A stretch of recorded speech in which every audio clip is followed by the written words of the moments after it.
Credential stuffing is one of the most efficient ways criminals break into financial accounts today, and most victims never see it coming.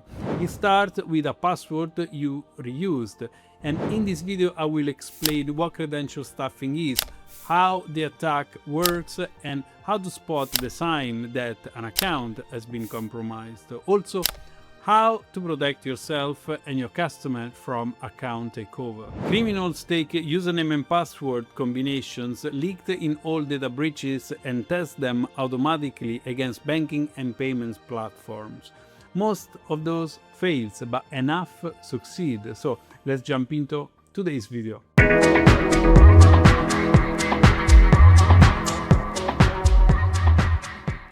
What is credential stuffing? Credential stuffing is an attack where criminals take username and password pairs leaked in previous data breaches and systematically test them against other services, banking platform, payment services, financial accounts. It works because so many people reuse the same password across different websites. And when a pair works, what follows is an account takeover.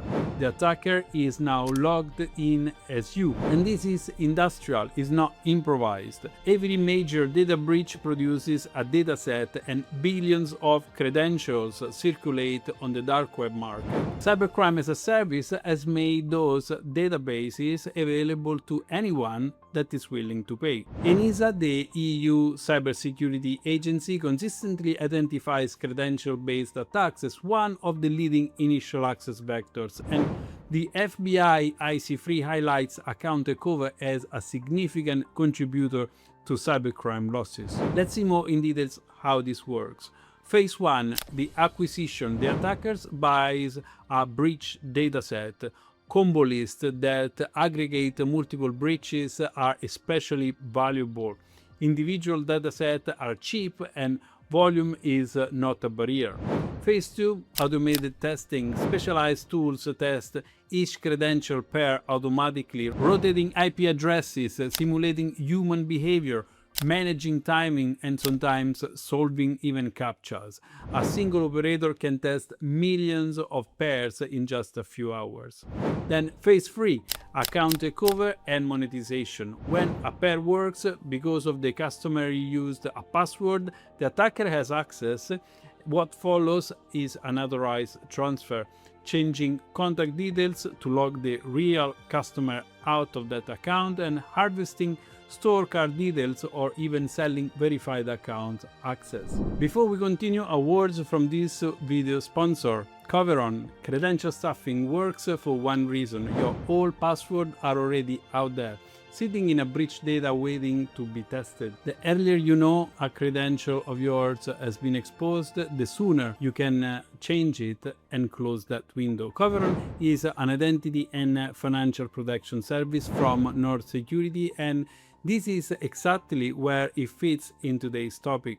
For US residents, it monitors the dark web for your personal information, including leaked credentials, and sends a real-time alerts when your email, password, or payment details appear somewhere where they shouldn't be. That gives you the chance to change a reused password before an attacker tries it against your bank.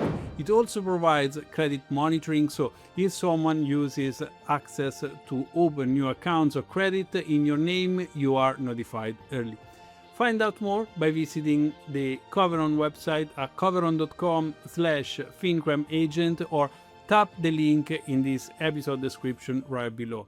And remember that Coveron is available to US residents at the time of this video. So how can we spot those? For you, the sign of account takeover are usually small at first. Login alerts from a device or location you don't recognize, a password reset email that you didn't actually request, a notification that your contact details change, or being suddenly logged out and unable to get back in. Any one of those deserve immediate action. For institutions, the core challenge is that successful credential stuffing login looks exactly identical to a legitimate login, and the authentication layer. Detection has to come from signals around the login, not within it. spikes in failed logins from rotary IPs, device fingerprinting, and behavioral biometrics, and post-login red flags like an immediate change of contact details or a transfer to a brand new payee, for example. How to protect yourself?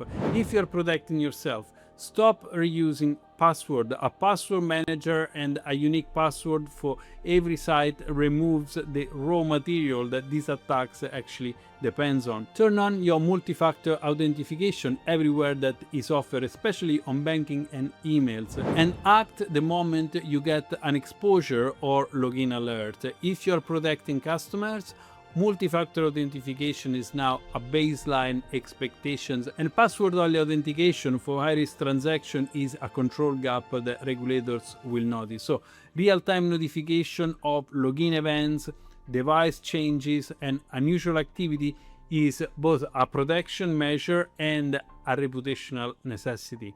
And credential stuffing attempts leaves logs. So if you're not analyzing failed authentication patterns at the platform level, you are missing an early warning system that you already have.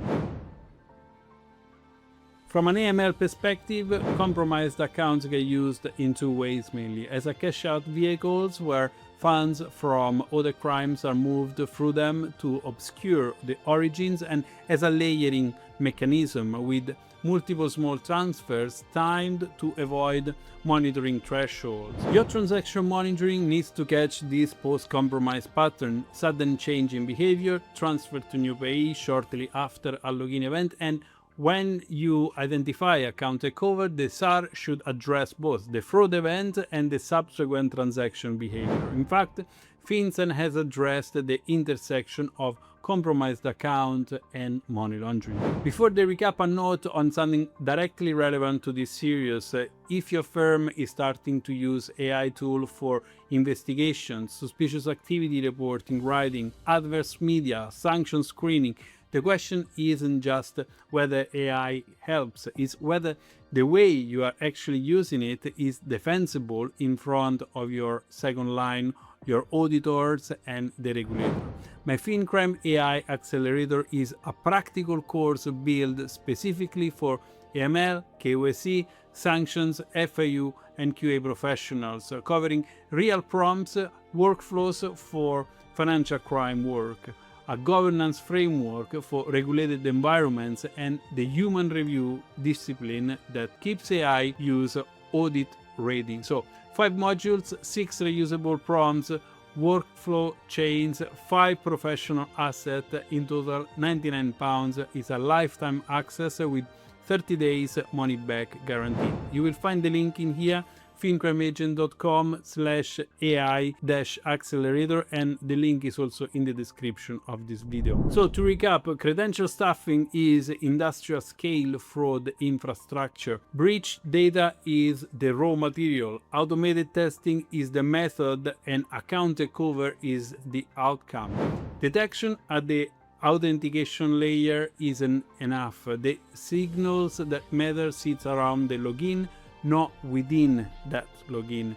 You spot it through unexpected login and reset alerts, and you protect against it with unique passwords and multi-factor authentication as an individual, and with MFA, multi-factor authentication, real-time alerting and log analysis as an institution.